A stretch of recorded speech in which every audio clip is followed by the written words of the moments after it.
How's it going, everyone? So today was an awesome day. I'm going to be doing a trade recap of the two trades that I took on Tesla, both to the long side. It's Tuesday, May 3rd. I took the upside opening range break and then the bull flag once it shows a direction and made $4,535. And that's the crazy thing about trading is I did not have high expectations coming into today, but what I'm doing is just trying to focus on the setups that work best for me. I really like taking bull flags and bear flags in the current environment, but every now and then there's a really good upside opening range break or a downside opening range break, and today is a good example of that. So now let's go over the newsletter watch list. Like usual, I'm watching Tesla. That's my favorite stock to trade. In addition, I was looking at Netflix, Facebook, and AMD. And for those who don't already know, this is my newsletter watch list. This is everything that I'm posting on my private Twitter 30 minutes before market open each day. It's my game plan, all the stocks that I'm looking at and the levels that I want to trade around. If you're interested in getting access to this, there's going to be a link in the description below. And this is the mental note that I tweeted just before market open. I said a lot of sloppy daily charts. Welcome to a weak market.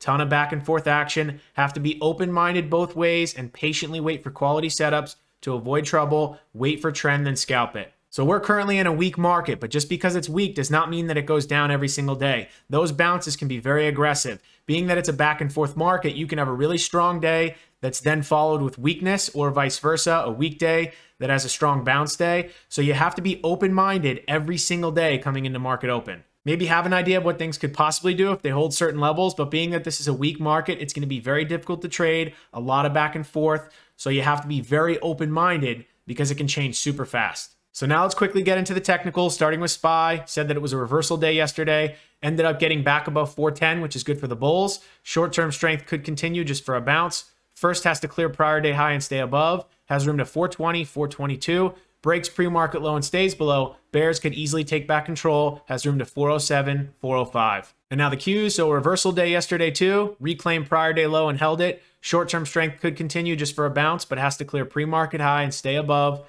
Has room to 324, 326, breaks pre-market low and stays below. Bears could quickly take back control because it is still weak. Has room to 312, 310.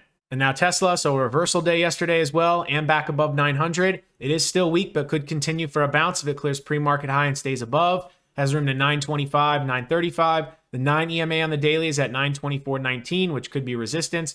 Breaks pre-market low and stays below. Bears could quickly take back control. Has room to 875, 865. And now Netflix, so numerous days of consolidation at the lows, could get an oversold bounce if the market is strong. Clears pre-market high and prior red candle high at 204.71. Bulls could take control. Has room to 210, 215. Breaks pre-market low and stays below. Bears could take control because the daily is very weak. It has room to 194, 192. And now Facebook, so had a strong day yesterday. Held the 9 EMA on daily. Possible short-term trend change. More upside if it holds prior red candle high at 212.48. And clears pre-market high. Has room to 217, 220. Breaks pre-market low and stays below. Bears can quickly take back control because it is still a weak daily. Has room to 205, 202. And now AMD, so I don't really watch this stock that much, but I felt like it was worth watching because it's reporting earnings after the close, so it has the catalyst. It could be volatile heading into that. Reversal day yesterday and closed above the 9 EMA on daily. More upside if it clears pre-market high and stays above. Has room to 93, 95. The 20 SMA on the daily is at 94.88, which could be resistance. Breaks pre-market low and bears could take back control because the daily is still weak. Has room to 88, 86. So now to get into the first trade on Tesla. So what happened off the open? It pulled back a little bit. The reason why I didn't want to short this is just because it didn't form a clean pattern and listening to the strength the prior day. So it set the high at 906, found some support towards the lows, consolidated below VWAP, and then very quickly look at this big move higher above the VWAP and the 9 EMA, knowing that the high day is 906 and it had pre-market high above. If this took out the high, I felt like there was going to get some nice follow through to the upside. So really nice move from the lows. I feel like buyers are taking control, listening to that strength from the prior day, not trying to fight the short-term trend. Want to anticipate that high day break for the upside opening range break. I ended up taking 10 calls, the 9/10s, and I got filled at $26.60. And then had a really nice move higher. And being that I'm a scalper, when I get a huge move like that in my favor, I'm just going to take quick profits. Sold those contracts at $30.45 for a really nice trade. And then the next trade on Tesla is going to be one of my favorite patterns, which is a bull flag, but you're going to see that I was a little too defensive on this. When I have a really nice trade off the open and I'm green, sometimes I can be a little too defensive just because I don't want to give it back. So I ended up taking very quick profits on this trade. But as far as the pattern, that's a nice setup. So that's a bull flag after I feel like it finally chose a direction, just waiting for that trend and then taking the quick scalp. So it looks like a really nice bull flag. And when it breaks the high of that red candle, that's when I go long. I ended up taking 10 contracts. I got filled at $29.60. I got a quick move in my favor and I sold it immediately on the pop. And I got out at $30.29 for a nice win. Yes, this went a lot higher and I could have made a lot more, but being that I was nicely green on the day, I wanted to protect those profits. So it was a smaller trade than I had wanted, because had I been slightly more patient, I probably could have got a really nice move in my favor. But at the end of the day, I just want to take those quick wins. I want to be defensive, and I want to make sure that when I'm nicely green on the day, it stays that way.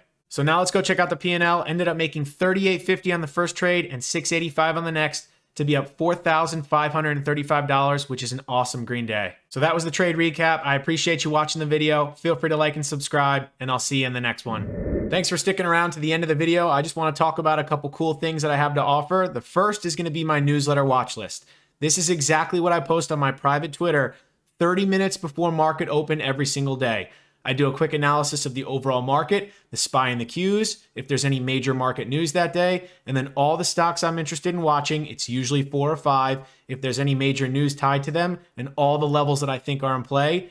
To the left, this is exactly what I'm posting on my private Twitter. I make sure to add that newsletter. I take a screenshot of the charts, green line to the upside being long, red line to the downside being short, and I make sure to highlight those 2 levels above. This is everything that's going on in my mind and my game plan going into each market open. Also, I make sure to add a little mental note, because every day is slightly different, and here's an example of that.